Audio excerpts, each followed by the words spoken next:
50 días. Ese es el tiempo que transcurrió entre la primera condena por violencia de género que se emitió el 5 de junio contra David Sánchez, alias el Cartagenero, y el asesinato que este maltratador cometió el 25 de julio, matando a puñaladas al menor de sus 2 hijos para vengarse supuestamente de su exmujer por haberse separado. El parricidio de Beniel ha generado numerosos interrogantes sobre la gestión que se ha realizado de este caso de violencia machista y de la situación personal que estaba atravesando el cartagenero por parte de la administración, la judicatura y las fuerzas de seguridad. El Español ha recabado información de todas las partes implicadas de la que se desprende que hubo errores en el sistema, que precedieron a la muerte violenta de Cristian, de solo 11 años. De momento el Defensor del Pueblo ha abierto una investigación para que la Secretaría de Estado de Seguridad aclare si se elaboró y comunicó un informe sobre estimación del nivel de riesgo para la madre y para el menor después de que el padre quebrantase la orden de alejamiento de su expareja. La última vez que el cartagenero acudió a salud mental, el parricida estaba sumido en una honda depresión de la que eran conocedoras 2 de las áreas gestionadas por las administraciones regional y local, la de salud y la de servicios sociales. David estaba depresivo a causa de sus dolores cervicales crónicos que lo habían convertido en un parado de larga duración. Tales problemas psicológicos se vieron agravados por la decisión de su mujer, Laura, de romper el matrimonio cansada del control que el padre de sus 2 hijos ejercía sobre ella. Fuentes de los sindicatos sanitarios han confirmado que David Sánchez, de 38 años, en mayo de 2017 acudió a la consulta de salud mental que hay en el Centro Médico del Barrio del Infante de Murcia y se le abrió un expediente. Estaba en tratamiento. En agosto de ese año se le volvió a citar y el cartagenero acudió al especialista, pero las citadas fuentes confirman que en los 2 años siguientes no constan nuevos datos médicos sobre el paciente. Desde entonces no hay constancia de que volviese a consulta. Su propia madre, Mercedes, admite a este diario que el diazepam no mitigaba la depresión de su hijo y que volvió a pedir cita para David, el pasado 15 de julio, porque sus problemas psicológicos iban a más.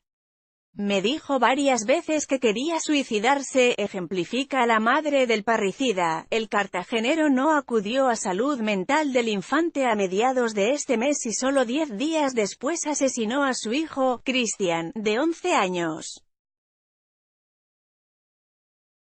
En los servicios sociales del Ayuntamiento de Beniel también se le había abierto un informe.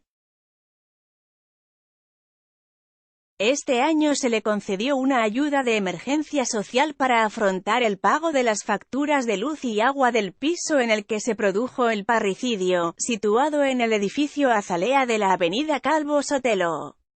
Este tipo de ayudas se prolongan durante un máximo de 6 meses por un importe con un tope mensual de 500 euros. Es evidente que esta medida solo palió temporalmente la situación de bancarrota en la que estaba inmerso el parricida. La policía local corrobora que en los últimos meses David iba pidiendo limosna por las calles mientras culpaba a la madre de sus hijos de su mala situación económica. Desde el consistorio admiten que en los servicios sociales en los últimos meses no tenían información nueva de este usuario, no había acudido últimamente. Un convenio de separación no ratificado, el régimen de visitas al pequeño Cristian que acordaron verbalmente los padres, 2 días a la semana, de 17 a 20,30 horas, también está en el ojo del huracán de la investigación porque en ningún momento se suspendió o se modificó introduciendo medidas de seguridad, como que padre e hijo se vieran en puntos de encuentro familiar, PEF. Espacios neutrales donde se desarrollan las visitas de los menores con el progenitor que no ostenta la custodia. David el Cartagenero fue condenado en 2 ocasiones por los juzgados de violencia de género de Murcia y en ninguno de los 2 casos el juez adoptó medidas civiles respecto al pequeño Cristian porque los padres habían firmado en febrero de este año un convenio para la separación.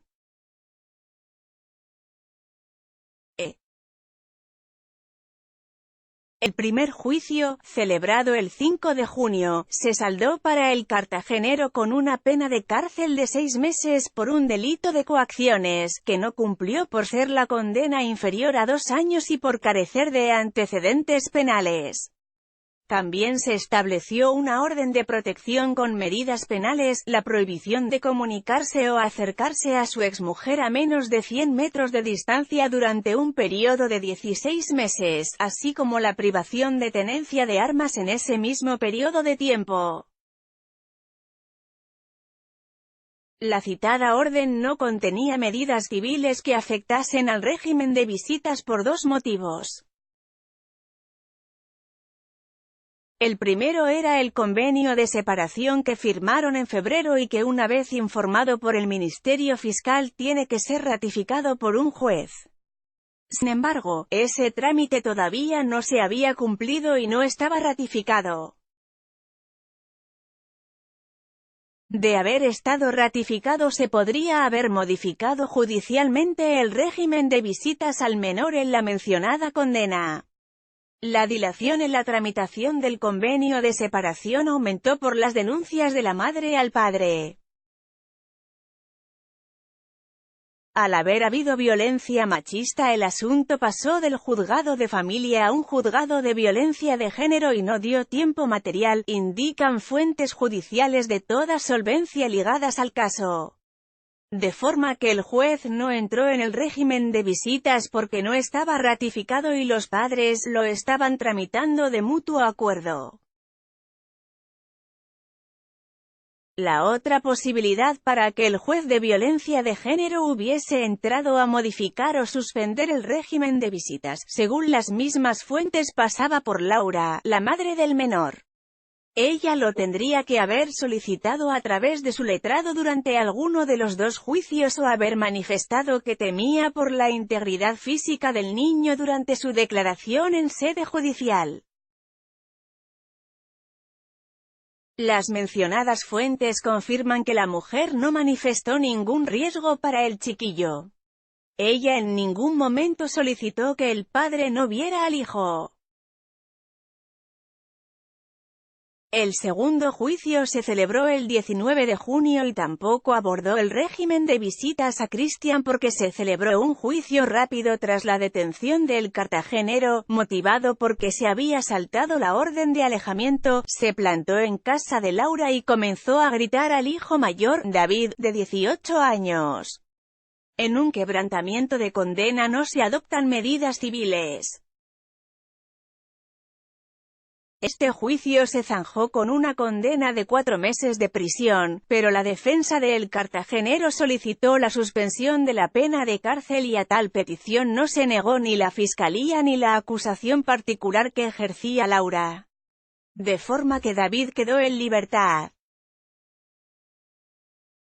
La jueza insistió en que en la sentencia se hiciera constar expresamente que las partes no se opusieron a la suspensión de la condena, subrayan las citadas fuentes ligadas a la tramitación de este caso de violencia de género que se ha zanjado con un parricidio.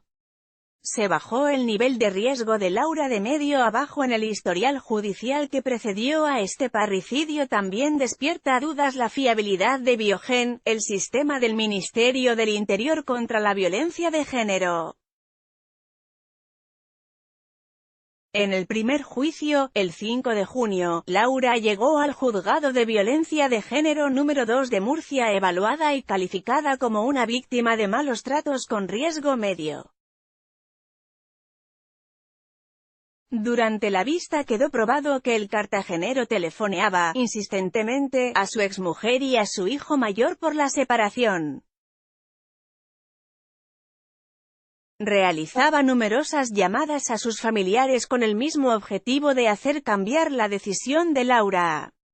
Era capaz de realizar una media de 8 llamadas diarias empujado por un sentimiento obsesivo que no podía controlar, tal y como refleja la sentencia del citado juzgado. No aceptaba el fin de la relación.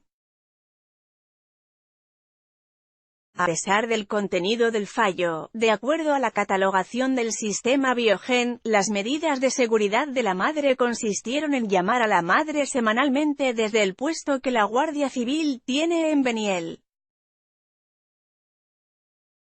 La familia denuncia que en todo este tiempo, no pasó ninguna patrulla por la calle Salcillo a la que Laura se había mudado con sus hijos, a pesar de que el cuartel de la Benemérita está a 270 metros del inmueble donde residía con su hijo mayor, David, y el pequeño Cristian. Desde la Comandancia de Murcia no han respondido a este diario qué medidas de seguridad mantenían desplegadas con la madre, como la frecuencia de las llamadas o patrullas por la zona. Tampoco aclaran si se estableció algún nivel de vulnerabilidad respecto al menor que cada semana se veía con un hombre condenado por malos tratos, sumido en una depresión, que iba mendigando por las calles de Beniel y que tenía cortada la luz y el agua de su piso. La delegación del gobierno se limita a subrayar que se elaboró un informe de riesgo bajo en base a las entrevistas personales con la víctima. De hecho, tras el quebrantamiento de la orden de alejamiento, cuando Laura llegó por segunda vez a los juzgados, el 19 de junio, lo hizo con un nivel inferior, riesgo bajo. Esto supone que las llamadas para cerciorarse de su situación de seguridad se espacian más el tiempo, apunta Esther Ortiz, letrada especializada en casos de violencia de género. Esta abogada atiende a una media de 8 mujeres maltratadas a la semana en la región de Murcia y critica abiertamente el sistema Biogen. Funciona de forma regular. Este sistema establece los niveles de riesgo de las víctimas en función de los resultados de un cuestionario que rellenan con respuestas sí o no, una entrevista personal y atendiendo a la existencia de partes médicos de lesiones físicas o psíquicas. En el sistema Biogen hay fallos a la hora de evaluar el nivel de riesgo, unas veces aciertan y otras no, asegura la letrada. Se hace un seguimiento muy puntual de las víctimas y con esa valoración no es suficiente, hay que mejorar los medios y el sistema de evaluación de peligrosidad de las mujeres. Ni la delegación del gobierno ni la Guardia Civil aclaran a este diario los motivos por los que se rebajó el nivel de riesgo de Laura tras 2 juicios y 2 condenas a su maltratador. La orden de alejamiento se recortó 400 metros de las 2 sentencias judiciales que obran en el caso. En la primera, se redujo la orden de alejamiento en 400 metros de distancia. En el primer juicio, celebrado por las continuas llamadas de El Cartagenero a su exmujer, el Ministerio Público solicitó una orden de alejamiento de 500 metros, sin embargo, la orden fue de 100 metros porque había 240 metros de distancia entre el domicilio del padre de los niños, situado en el edificio Azalea de la avenida Calvo Sotelo, y la vivienda de Laura, ubicada en la calle Salcillo. De fijarse 500 metros, en la práctica, esto habría supuesto nada más emitirse el fallo que se estaría incumpliendo la orden y que David Sánchez tendría que haber cambiado de vivienda y no tenía fondos para hacerlo porque no percibía ninguna prestación. Fuentes del Tribunal Superior de Justicia aclaran que, para fijar la distancia se tienen en cuenta las situaciones laborales, personales y familiares del padre y la madre y en pueblos pequeños si pones mucha distancia la efectividad de la orden se pierde porque es fácil que estén a menos de 500 metros y con un mínimo de 100 metros consideran que es efectivo. El TSJ admite que, probablemente, en este caso se redujo en 400 metros la orden de alejamiento, por la situación de la vivienda. De la petición inicial del fiscal también se redujo la pena de prisión de 9 meses a 6 meses porque el cartagenero reconoció que bombardeaba a llamadas a su exmujer y el Código Penal, en ese caso, contempla automáticamente una reducción de 1/3 de la condena, aclaran desde el TSJ. La sentencia del 5 de junio también contemplaba una prohibición de comunicación entre el padre y la madre durante 16 meses, pero se incumplió dada la comunicación que puntualmente mantenían los padres para cumplir con las 2 visitas semanales a Christian. La policía local no recibió ninguna sentencia. El caso de malos tratos que padecía Laura a manos de David el cartagenero no fue notificado a la policía local y desde la Concejalía de Seguridad Ciudadana no se fijaron medidas especiales de seguridad con la madre del niño, como poner a su disposición un teléfono de contacto 24 horas. Nadie nos alertó si este hombre era peligroso, subrayan desde la policía local. No tuvieron conocimiento de ninguna de las 2 sentencias de los juzgados de violencia de género.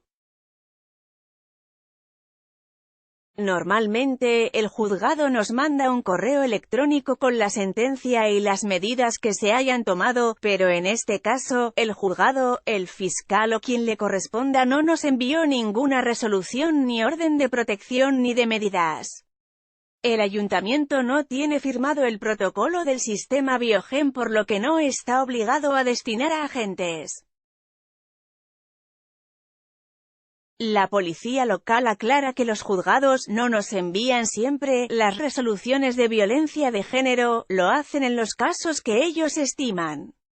No se creyó conveniente informar a este cuerpo del caso del cartagenero y Laura y no se emprendieron actuaciones adicionales como que las patrullas policiales pasaran diariamente por la casa de la mujer. Jorge García Badía, algo tiene que haber fallado en el sistema, admite la policía.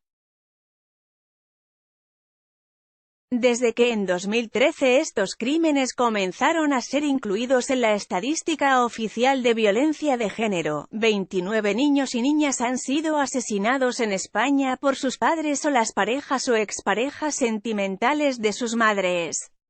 Christian es el segundo menor al que le arrebatan la vida en 2019 en el marco de un caso de maltrato a una mujer. Esto es para que el legislador tome medidas.